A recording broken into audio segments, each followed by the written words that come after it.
বঙ্গভূমিতে শিক্ষা ও গবেষণায় গুরুত্ব ছিল না কোনো কালেই।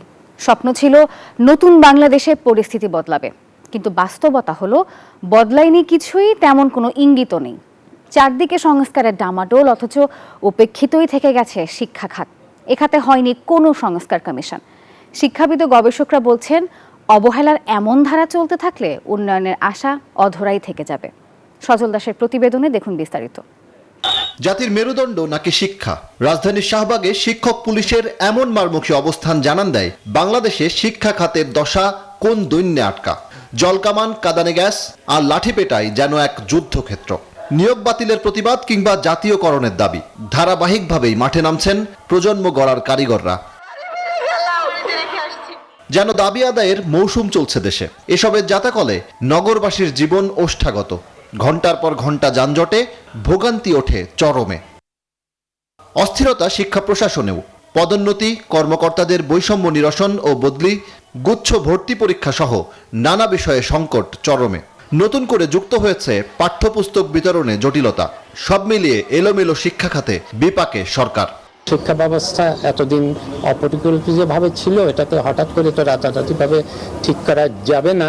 যাতে শিক্ষার মান উন্নত হয়, যাতে শিক্ষকরা আরেকটু ভালো সুযোগ সুবিধা পেতে পারেন, সেদিকে চেষ্টা করবে। অথচ স্বপ্ন ছিল বদলে যাওয়া বাংলাদেশে ঘুরে দাঁড়াবে শিক্ষা খাত, ঘুচবে অবহেলা। কিন্তু বাস্তবতা ভিন্ন। নির্বাচন, সংবিধান সহ নানা খাত সংস্কারে হয়েছে আলাদা কমিশন, কিন্তু উপেক্ষিতই রয়ে গেছে শিক্ষা খাত। বাংলাদেশে আমি আগেও বলেছি, এখনো বলছি, শিক্ষা কখনো প্রায়োরিটি ছিল না।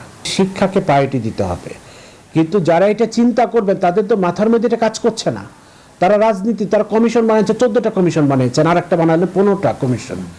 শিক্ষা তাদের মধ্যে প্রায়োরিটি নাই, এবং আমরা খুবই আশাবাদী ছিলাম। ওখানে অনেকজন শিক্ষক আছেন, প্রফেসর আছেন। শিক্ষা প্রশাসনকে আরো সক্রিয় করার আহ্বান শিক্ষাবিদ ও গবেষকদের। তারা বলছেন, অবিলম্বে কমিশন গঠনের মাধ্যমে সংস্কারের আওতায় আনতে হবে এই খাত। সবকিছু মিলিয়ে শিক্ষাক্ষেত্রে একটা যে চরম নৈরাজ্যকর অবস্থা তৈরি হয়েছে, আমি একজন শিক্ষক হিসাবে এটা আমাকে উদ্বিগ্ন করে। যাদের হাতে ক্ষমতা আছে তারা যে একেবারে নিশ্চেষ্ট আছেন, কিন্তু এটা আমি অভিযোগ করতে চাই না, তাদের উদ্যোগ আছে, কিন্তু এই উদ্যোগটা এখনো কাঙ্ক্ষিত বা দৃশ্যমান কোনো ইতিবাচক ফলাফল এই পর্যন্ত আনতে পারেনি। আন্দোলন সংগ্রামে শিক্ষক শিক্ষার্থীদেরও আরও দায়িত্বশীল হওয়ার আহ্বান শিক্ষাবিদ ও গবেষকদের। আন্দোলন এবং শিক্ষা প্রতিষ্ঠানগুলোতে নানান ধরনের অস্থিরতার কারণে শিক্ষা ব্যবস্থা দিন দিন আরও বেশি ক্ষতির মুখে পড়ছে। শিক্ষাবিদরা বলছেন, এখনই সময় এই পরিস্থিতি থেকে বেরিয়ে আসার, শিক্ষা ব্যবস্থা সঠিক পথে এগিয়ে নেয়ার। সজল দাস, নিউজ 24, ঢাকা।